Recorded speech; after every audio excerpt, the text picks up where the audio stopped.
Halo, selamat pagi semuanya. Perkenalkan, nama saya Yohana Isip, biasa dipanggil Nana atau Yohana. Eh, di sini saya ingin membuat video dan ingin mempresentasikan hasil kerja PPT saya. Di sini saya akan mempresentasikan PPT saya yang berjudul klasifikasi dan katalogisasi.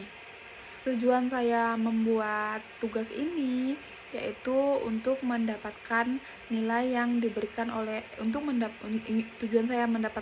tujuan saya membuat tugas ini yaitu ingin mendapatkan nilai dari dosen yang memberikan tugas ini kepada saya. Di sini saya akan menjelaskan yaitu pengertian katalogisasi. Teman-teman pasti mungkin juga udah sering mendengarkan pengertian dari katalogisasi, dan ada juga beberapa yang tidak atau mungkin jarang mendengarkan kata-kata yaitu katalogisasi. Di sini pengertian katalogisasi yaitu adalah proses pembuatan katalog dan bahan pustaka baik tercetak maupun digital. Katalog ini memuat informasi deskriptif tentang bahan pustaka seperti judul, pengarang, penerbit, tahun terbit, dan subjek. Jadi seperti kita mau menerbitkan buku yang udah pasti kita harus tahu dong deskripsi tentang buku tersebut. Jadi kita harus menentukan seperti judul, pengarang, penerbit, tahun terbit, sama subjek. Katalogisasi membantu pengguna untuk menemukan bahan pustaka yang mereka butuhkan dengan mudah dan cepat. Jadi kita harus sebelum kita membuat buku, kita harus menemukan bahan pustaka yang kita butuhkan. Jadi supaya mempermudah dan mempercepat proses selesainya buku tersebut.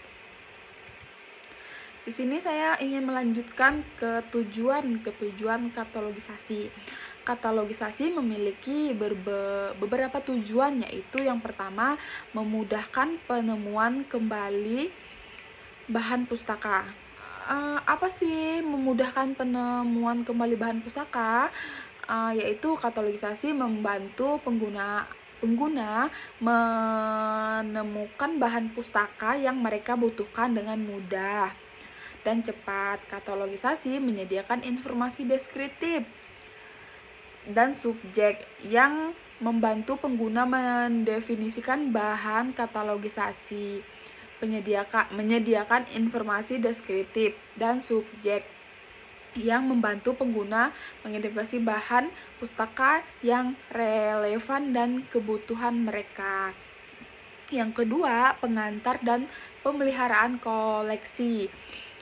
Katalogisasi membantu pustakawan untuk mengatur dan memelihara koleksi bahan pustaka dengan baik. Katalogisasi membantu pustakawan melacak dan mengidentifikasi bahan pustaka yang hilang. Contoh seperti yang tadi dibilang hilang, rusak, ataupun perlu dihapus dari koleksi. Jadi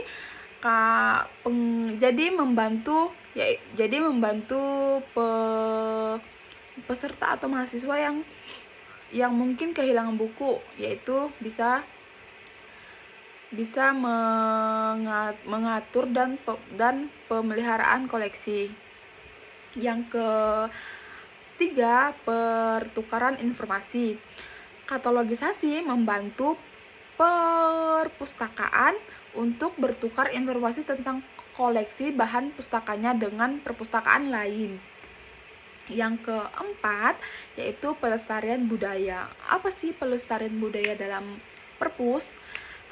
Katalogisasi membantu perpustakaan untuk melestarikan budaya dengan mendokumentasikan koleksi bahan di perpustakaan tersebut atau pustakanya.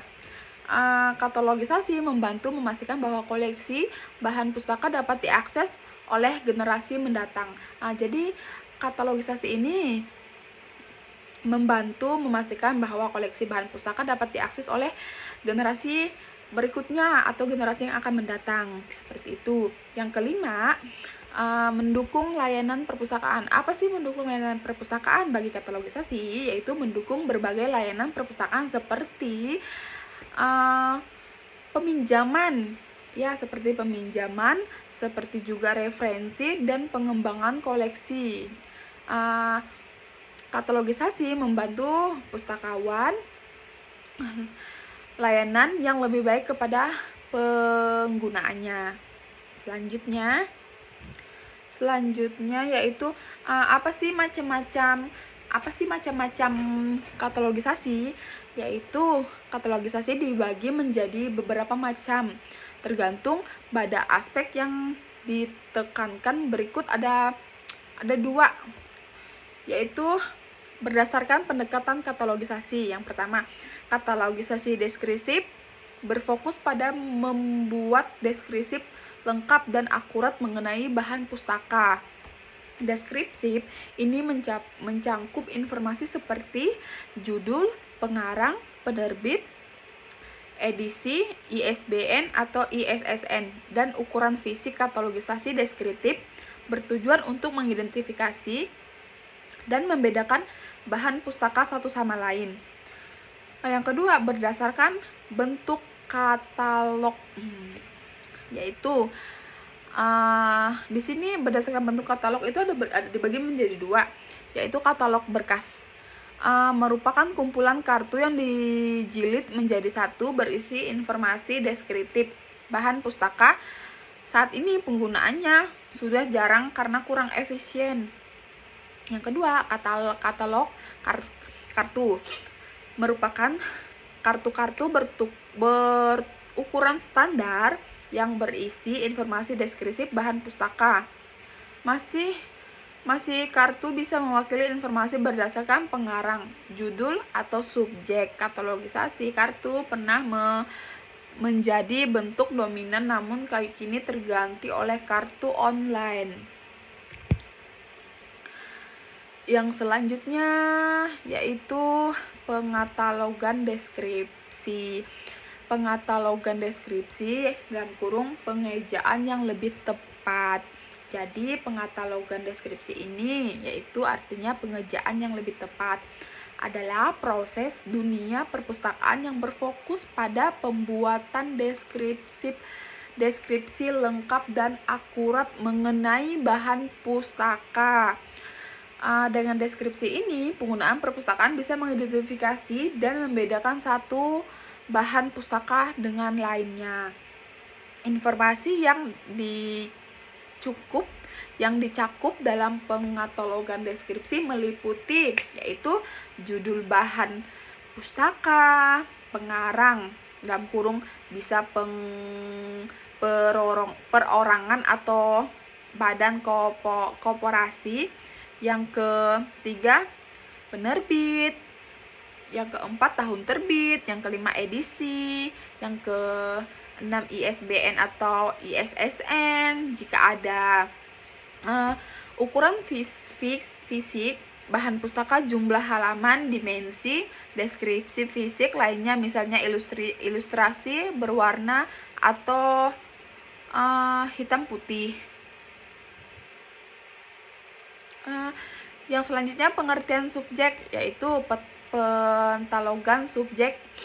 Pengertian subjek ini ada pengejaan yang lebih tepat adalah pengidents subjek adalah proses dalam dunia perpustakaan yang berfokus pada penentuan subjek atau tema utama dari bahan pustaka. Tujuannya adalah untuk membantu pengguna menemukan bahan pustaka yang relevan dengan kebutuhan informasi mereka. Terus yaitu analisis isi, yaitu membaca dan memahami isi bahan pustaka untuk mengidentifikasi topik atau konsep utama yang dibahas. Selanjutnya penentuan subjek, memilih istilah yang paling tepat untuk mewakili subjek utama bahan pustaka. Istilah ini bisa berasal dari the source, kamus, istilah terstandarisasi, atau istilah bebas yang dipilih oleh pustakawan.